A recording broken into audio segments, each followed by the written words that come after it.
നമസ്കാരം, ഞാൻ Sethulakshmi. Chemmanur International Jewellers Kaumudi ഹെഡ്ലൈൻസിലേക്ക് സ്വാഗതം. Powered by Fortune Industries, presented by Baba Easy English in association with High Sleep mattresses. ആധാറിൽ ഇടക്കാല ഉത്തരവില്ല. സാമൂഹ്യക്ഷേമ പദ്ധതികൾക്ക് ആധാർ നിർബന്ധമാക്കാനുള്ള കേന്ദ്ര നീക്കത്തിനെതിരെ ഇടക്കാല ഉത്തരവ് പുറപ്പെടുവിക്കാൻ വിസമ്മതിച്ച് സുപ്രീംകോടതി. ആധാർ ഇല്ലാത്തതിന്റെ പേരിൽ ക്ഷേമ പദ്ധതികളുടെ പ്രയോജനം നിഷേധിക്കപ്പെട്ടത് ആർക്കെന്ന് വ്യക്തമാക്കാതെ ഉത്തരവ് പുറപ്പെടുവിക്കാനാവില്ല. പല സർക്കാർ പദ്ധതികൾക്കും ആധാർ നിർബന്ധമാക്കാനുള്ള സമയപരിധി സെപ്റ്റംബർ 30 വരെ നീട്ടിയിട്ടുണ്ടെന്നും കോടതി. സുപ്രീംകോടതി പരാമർശം ആധാർ നിർബന്ധമാക്കിക്കൊണ്ടുള്ള ഫെബ്രുവരി 8-ലെയും ജൂൺ 22-ലെയും സർക്കാർ വിജ്ഞാപനങ്ങൾ ചോദ്യം ചെയ്ത് സമർപ്പിക്കപ്പെട്ട ഹർജിയിൽ വിഷയം അടുത്ത മാസം 7-ന് വീണ്ടും പരിഗണിക്കും. അതിനിടെ ക്ഷേമ പദ്ധതികൾക്ക് ആധാറിന് പകരം voters ID, PAN card, driving licence എന്നിവ ഉപയോഗിക്കാൻ അനുമതി നൽകിയിട്ടുണ്ടെന്ന് കോടതിയിൽ അഡീഷണൽ സോളിസിറ്റർ ജനറൽ. പരാജയമെന്ന് പ്രതിപക്ഷം. സംസ്ഥാനത്തെ പനിമരണങ്ങൾ റെക്കോർഡുകൾ മറികടക്കവേ സർക്കാരിനെതിരെ രൂക്ഷ വിമർശനവുമായി പ്രതിപക്ഷ നേതാവ് രമേശ് ചെന്നിത്തല. പകർച്ചവ്യാധികളെ ഉന്മൂലനം ചെയ്യാൻ സർക്കാർ ഒന്നും ചെയ്യുന്നില്ല. സർവകക്ഷി യോഗ തീരുമാനങ്ങൾ നടപ്പാക്കുന്നതിൽ കാലതാമസം വരുത്തുന്നു. പ്രതിസന്ധിയുടെ ഉത്തരവാദിത്തം ഏറ്റെടുത്ത് ആരോഗ്യമന്ത്രി രാജിവെക്കണമെന്നും ചെന്നിത്തല.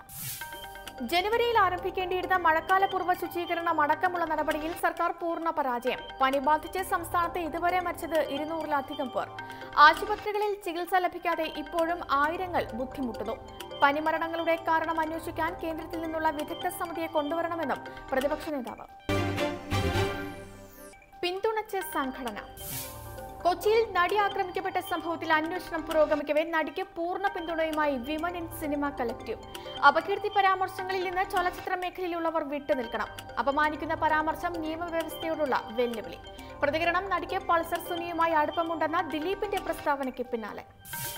കേസിൽ വഴിത്തിരിവായി പോലീസിന് മുന്നിൽ വീണ്ടും മൊഴി നൽകി ആക്രമിക്കപ്പെട്ട നടി. അനുഭവിക്കേണ്ടി വന്ന എല്ലാ പ്രതിസന്ധികളെയും കുറിച്ച് പോലീസിനോട് തുറന്നു പറഞ്ഞതായും സൂചന. പൾസർ സുനിയുടെ കോളുകളുടെയും കത്തിന്റെയും അടിസ്ഥാനത്തിൽ നടിയുടെ മൊഴി വീണ്ടും രേഖപ്പെടുത്തിയത് 1 മാസം നീണ്ട അന്വേഷണത്തിന് ശേഷം. ക്രൂരതയുടെ കീഴടങ്ങൽ.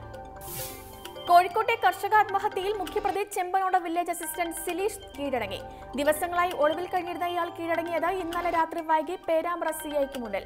പ്രതിക്കെതിരെ ചുമത്തിയത് ആത്മഹത്യാ പ്രേരണ ഉൾപ്പെടെ കടുത്ത വകുപ്പുകൾ. സിലീഷിന്റെ നീക്കങ്ങൾ സംബന്ധിച്ച വിവരങ്ങൾ 2 ദിവസം മുൻപ് തന്നെ പോലീസിന് ലഭിച്ചിരുന്നു എങ്കിലും വയനാട്ടിലെ ഒളിസങ്കേതത്തിൽ അന്വേഷണ സംഘം എത്തുന്നതിന് മുൻപ് ഇയാൾ രക്ഷപ്പെടുകയായിരുന്നു. കീഴടങ്ങൽ മുൻകൂർ ജാമ്യം ലഭിക്കാനുള്ള സാധ്യത അടഞ്ഞതോടെയെന്ന് സൂചന. സിലീഷ് തോമസിനെ ഇന്ന് കോടതിയിൽ ഹാജരാക്കും. നയം പറഞ്ഞു മീര. രാഷ്ട്രപതി തെരഞ്ഞെടുപ്പിൽ NDAക്ക് പിന്തുണ പ്രഖ്യാപിച്ച നിതീഷ് കുമാറിനെതിരെ തന്ത്രപരമായ പ്രതികരണവുമായി മീര കുമാർ. ബീഹാർ മുഖ്യമന്ത്രി രാംനാഥ് കോവിന്ദിനെ പിന്തുണച്ചതിൽ അസ്വാഭാവികതയില്ല. രാഷ്ട്രീയത്തിൽ ഇത്തരം നീക്കങ്ങൾ നടക്കാറുണ്ട്. ഇത്തവണത്തെ പ്രസിഡന്റ് തെരഞ്ഞെടുപ്പ് ഇന്ത്യൻ രാഷ്ട്രീയ ചരിത്രത്തിലെ നിർണായക ദിശമാറ്റമെന്നും കോൺഗ്രസിന്റെ രാഷ്ട്രപതി സ്ഥാനാർത്ഥി. രാഷ്ട്രപതി തിരഞ്ഞെടുപ്പിൽ പ്രതിപക്ഷത്തെ പ്രധാന 17 പാർട്ടികൾ ഒരുമിച്ച് നിൽക്കുന്നത് സുപ്രധാന സംഭവം. കൃത്യമായ ഒരു രാഷ്ട്രീയ പശ്ചാത്തലം ഇതിനുണ്ട്. തന്റേത് രാജ്യത്തിന്റെ മൂല്യങ്ങൾ സംരക്ഷിക്കാനുള്ള ആശയപരമായ പോരാട്ടമെന്നും മീര കുമാർ. സ്ഥാനാർത്ഥി നിർണയത്തിൽ മുന്നിൽ നിന്ന സോണിയാഗാന്ധിയോട് നന്ദിയെന്നും പ്രതികരണം.